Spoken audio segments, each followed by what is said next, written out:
Puji Tuhan, selamat pagi Bapak Ibu Saudara. Mengucap syukur kita boleh ada di hari yang baru ini. Sebentar kita akan masuk dalam renungan pagi.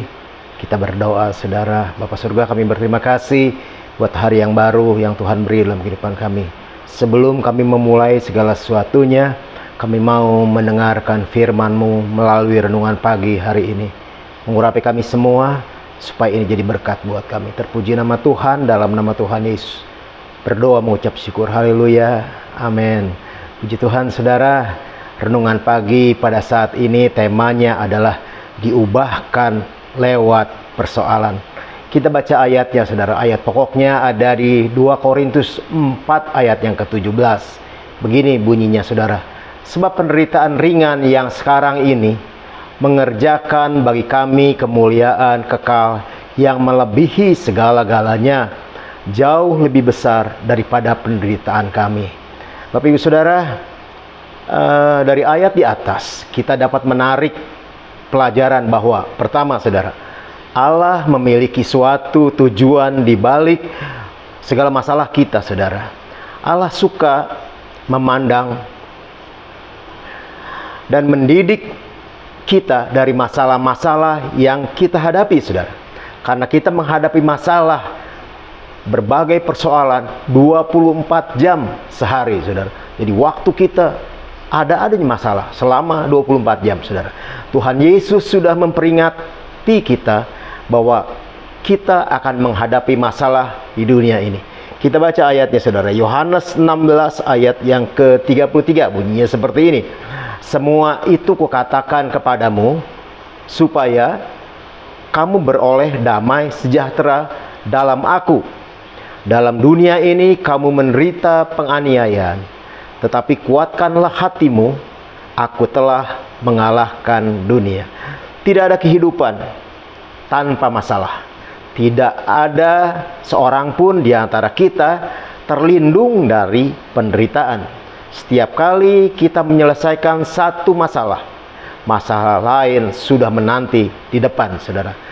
Tidak semua masalah besar, tetapi setiap masalah penting dalam proses pertumbuhan yang disiapkan Allah bagi kita Saudara. Dalam 1 Petrus 4 ayat yang ke-12, Petrus sedang meyakinkan kita bahwa masalah-masalah kita adalah normal. Masalah yang normal Saudara. Saudara-saudara yang kekasih katanya, janganlah kamu heran dengan nyala api siksaan yang datang kepadamu sebagai ujian, seolah-olah, sekali lagi, seolah-olah ada sesuatu yang luar biasa terjadi atas kamu. Saudara, yang kedua sekarang. Yang kedua, Allah memakai masalah-masalah kita untuk menarik kita lebih dekat kepadanya. Dalam Mazmur 34 ayat yang ke-19 mengatakan seperti ini. Tuhan itu dekat kepada orang-orang yang patah hati, dan Ia menyelamatkan orang-orang yang remuk jiwanya. Nah, Saudara, pengalaman doa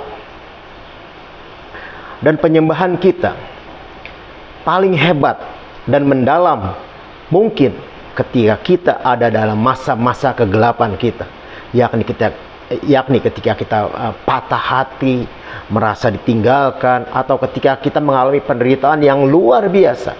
Kemudian itu membuat kita lebih dekat kepada-Mu.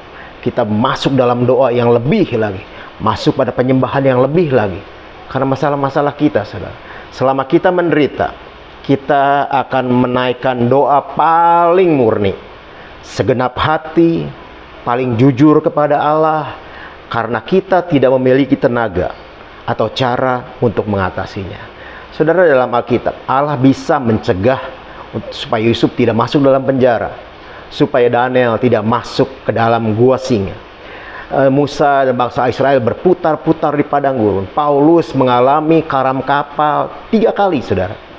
Allah membiarkan itu terjadi, dan sebagai hasilnya mereka ditarik untuk lebih dekat kepada Allah. Yang ketiga Saudara, masalah mendorong kita untuk memandang kepada Allah dan bergantung kepadanya. 2 Korintus 1 ayat 9 saya bacakan seperti ini Saudara. Bahkan kami merasa seolah-olah kami telah dijatuhi hukuman mati. Tetapi hal itu terjadi supaya kami jangan menaruh kepercayaan pada diri kami sendiri, tetapi hanya kepada Allah yang membangkitkan orang-orang mati.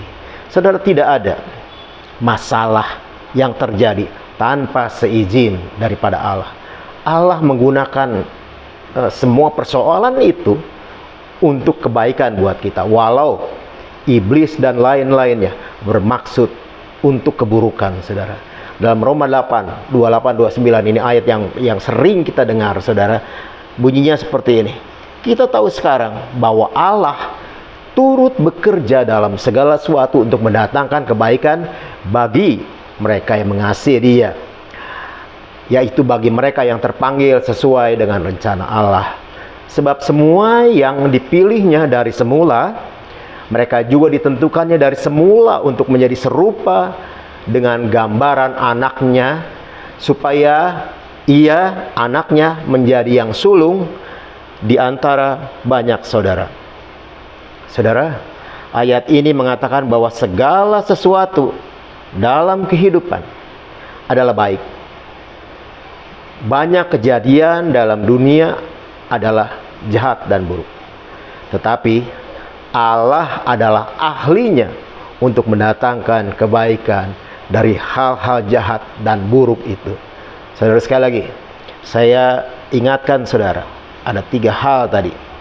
Allah memiliki suatu tujuan di balik segala masalah kita. Itu yang pertama. Yang kedua, Allah memakai segala masalah kita untuk menarik kita lebih dekat kepadanya. Dan yang ketiga, masalah mendorong kita untuk memandang kepada Allah dan bergantung kepadanya. Puji Tuhan. Sekian renungan pagi, kita masuk dalam doa. Terima kasih Tuhan buat renungannya kami dengar pada saat ini. Kami tahu bahwa Engkau adalah ahli dalam kehidupan, dan Engkau bisa membuat hal-hal yang buruk dalam kehidupan ini menjadi baik buat kami semua. Oleh sebab itu, biarlah kami bergantung kepada Tuhan, biarlah kami berharap kepada Tuhan, dan kami mau jalani hidup ini bersama-sama dengan Tuhan. Terima kasih Tuhan.